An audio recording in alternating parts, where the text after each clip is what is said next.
တီလနဲ့ခန္ဓာကိုယ်ဘယ်ဟာကပို့ပြီးတော့တန်ဖိုးရှိတယ်လဲဆိုခန္ဓာကိုယ်ကြီးကတန်ဖိုးရှိတာမဟုတ်ဘူးတကယ်ကတော့လူတွေရဲ့ခန္ဓာကိုယ်တန်ဖိုးမရှိဘူးဆိုတာစဉ်းစားကြည့်လူတွေကနေ့စဉ်နဲ့အမျှ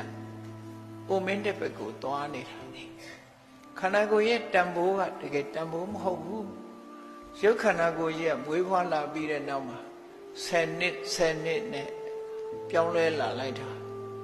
သက်50-60ရောက်သွားရင်နော်အိုမင်းရင်ရောလာပြီးနောက်ဆုံးဟာပြစ်ထားခဲ့ရတဲ့အနေအထားပဲရောက်တယ်ဒီတရားယူသွားเสียဆိုတာတခုမှမရှိဘူး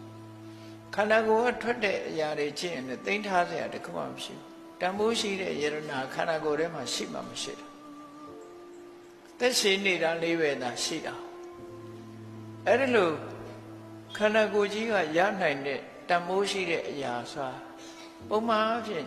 ရနိုင်တာမဟုတ်ဘူးခန္ဓာကိုယ်အကြောင်းပြုပြီးတော့သီလစောင့်လိုက်တဲ့ဆိုရင်တော့ဒီသီလဟာအနှစ်သာရဖြစ်သွားပြီခန္ဓာကိုယ်ကြီးကအနှစ်သာရမဟုတ်ဘူးသီလကအနှစ်သာလူရဲ့ခန္ဓာကိုယ်ဆိုတာနေ့စဉ်နဲ့အမျှလူတွေရဲ့ရုပ်ဆင်းဆိုတာတမိုးကကြာဆင်းသွားတာပဲကြားမှုတယ်မဟုတ်လားရွှေတနေ့ဝေတနေ့ဆိုတဲ့စကား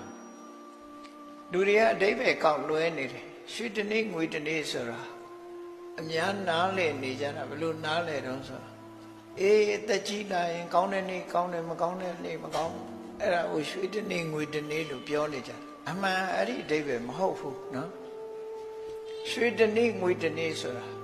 ဒီကနေ့ရွှေနဲ့တန်တော်လဲလက်ဖြင့်ကြတော့ငွေပဲတန်တော့နောက်တစ်နေ့ကျတော့ကြီးနောက်တစ်နေ့ကျတော့မြေ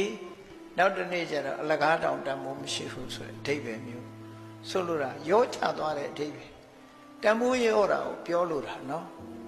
သို့တော့ဖိုးကြီးမယ်ကြီးဖြစ်လာတဲ့အခါကျတော့နေကောင်းလားဆိုဩတက်ကြီးလာရွှေတနေ့ငွေတနေ့ဆိုမဟုတ်ဘူး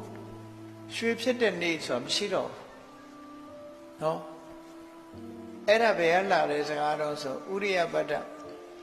ဇတ်တော်လာတဲ့စကားနော်ရွှေတနေ့ငွေတနေ့ဆိုတာဥရိယပတ္တဇတ်တော်လာတာဥရိယပတ္တမင်းသားနဲ့ဥရိယပတ္တမင်းသမီးတို့ဟာမောင်နှမလူအိမ်တော်ဖက်ခဲ့ကြတယ်သို့တော့အလွန်စင်ကြယ်စွာမောင်နှမလူနေထိုင်သွားကြတယ်နှစ်ပေါင်းများစွာနေထိုင်ဥရိယပတ္တမင်းသားအရင်ဆုံးသွားသူတို့နှစ်ယောက်ဂတိထားကြတယ်ကိုရောက်တဲ့ဘဝကိုလာပြီးတော့ပြောစတန်းလို့ဂတိထားတဲ့အခါဥရိယပတ္တမင်းသားကအရင်သေဆုံးသွားပြီးတော့တာဝရိန္ဒနတ်ပြည်သွားပြီးတရားသွားဖြစ်တယ်တရားသွားဖြစ်တဲ့အခါကျဂတိတိုင်းဥရိယပတ္တမင်းသမီးစိတ်လာပြောတာလာပြောတဲ့အခါမှာစိတ်ဆန်းတယ်စိတ်ဓာတ်ပြောင်းလဲမှုတွေဖြစ်သလားပြောင်းလဲမှုတွေဖြစ်သလားလို့ဆိုရင်ပထမနေ့တော့ရွှေခွက်ကြီးယရနာတွေပြည့်ထည့်ပြီးရွှေခွက်ကြီးနဲ့လာတန်ဖိုးအမတမကြီးကြီးပေးပြီးတော့သူ့ရဲ့အကျဉ်းနာသူ့ရဲ့မေတ္တာကိုလက်ခံဖို့ဆိုပြီးတော့ပထမနေ့လာပြီးတော့ရွှေခွက်နဲ့ဆွဲဆောင်တယ်ပေါ့နော်ဟို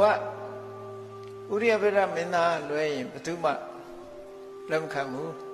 ဆိုတာကိုညှင်းပယ်လိုက်တဲ့အခါကျဒါသူစိတ်အခြေအနေသိကြလို့လားစုံစမ်းတယ်အဲ့တော့ညှင်းပယ်လိုက်တယ်ရွှေခွက်နဲ့လာတော့လက်မခံနောက်တစ်ရက်တစ်ခါထပ်လာပြန်အဲ့တော့နောက်တစ်ရက်ထပ်လာတဲ့အခါကျတော့ဘာနဲ့လာတော့ဆိုငွေခွက်နဲ့လာရွှေခွက်မဟုတ်တော့အဲ့ရွှေခွက်နဲ့လာတယ်ပထမနေ့ကတော့ငွေရွှေခွက်နဲ့လာပြီးဒုတိယနေ့ကျတော့တမိုးကရှော့ချလိုက်တယ်ငွေခွက်နဲ့လာစဉ်းစားကြည့်လေခုခေတ်တင်တာတွေဘာတွေလျှောက်တဲ့အခါကျတော့တိုးပေးရတာလားရှော့ပေးရတာလားတိုးပေးရတာရွှေနဲ့တောင်လက်မခံဘူးဆိုရင်စိန်တို့ဘာလို့ပေးမှရမှာပေါ့ဟုတ်လားရွှေကိုညင်းလိုက်တယ်ဆိုရင်သူ့ရဲ့ကြီးတဲ့စိန်တို့နဲ့ပဲဆက်သွယ်ရမှာပေါ့အဲ့လိုမဟုတ်ဘူးရွှေတဲ့အောက်ကျတဲ့ငွေနဲ့လာတယ်နောက်ရက်ဆိုရင်ကြီးခွက်နောက်ရက်ဆိုရင်မြေခွက်ဖြစ်သွားတော့အဲ့တော့ဥရိယပတ္တမင်းသမီးကအံ့ဩတယ်ဒီလူကဆန်းလာရည်လားပေါ့ ပရမတ်နေကတော့ရွှေခွက်နဲ့လာတယ်အခုကျတော့ငွေခွက်ဖြစ်သွားလောကရဲ့ထုံတန်းစင်လာကရွှေတောင်မရဘူးဆိုရင်တိုးပေးဖို့ပဲရှိတယ်သူကတော့ short ဖြစ်တယ်ဘာဖြစ်လို့ဒီလိုလုပ်တယ်လဲလူရဲ့ထုံတန်းစင်လာကိုနားမလဲဘူးလားတင်တာမအောင်ဘူးဆိုရင်သူကတင်တာကြချင်ငွေတိုးပေးရပါလေသူကတော့တင်တာမအောင်တာကိုငွေလျှော့ချအဲ့တော့ထူးဆန်းနေလို့မေးလိုက်တဲ့အခါကျတော့မှသူကတရားလမ်းကြောင်းကနေပြောပြတယ်ဟုတ်တယ်မင်းရဲ့ရုပ်ရည်အစင်ဟာမနေ့တုန်းကရွှေနဲ့တန်တယ်ဒီကနေ့တော့မနေ့ကတည်းအိုသွားပြီဒါကြောင့်ငွေလောက်လက်ဖြင့်ကဆိုရင်ကြီးပဲတန်တော့တပည့်ခါကျတော့ခဲတို့ဒံတို့ဟိုနောက်တည်းကျတော့မြေအိုးပဲဖြစ်သွားတန်ကြီးရောသွားတယ်ဆိုပြောချင်တာကလူရဲ့ခန္ဓာကိုယ်အဲ့တိုင်းပဲတန်ဖိုးဆုပ်ယုပ်နေတာတိုးလာတယ်လို့မှရှိမှမရှိဘူးနော်တန်ဖိုးဆုပ်ယုပ်သွားတယ်ဒါကြောင့်အဲ့ဒီတန်ဖိုးကရတဲ့ကိုချင်းသီလဟာတန်ဖိုးပဲဆိုပြီးတော့ကိုချင်းသီလကောင်းအောင်သက်စွာဘုရားတိုက်တွန်းနှိုးဆော်ပြီးသီလတရားကြိုးစားအထောက်ဖို့ထိုသီလရဲ့အစင်းမြင့်နဲ့အတိညာဏ်တို့တတိတို့သမာဓိတို့ဖြစ်ပွားစေရတဲ့ဘာဝနာလုပ်ငန်းတို့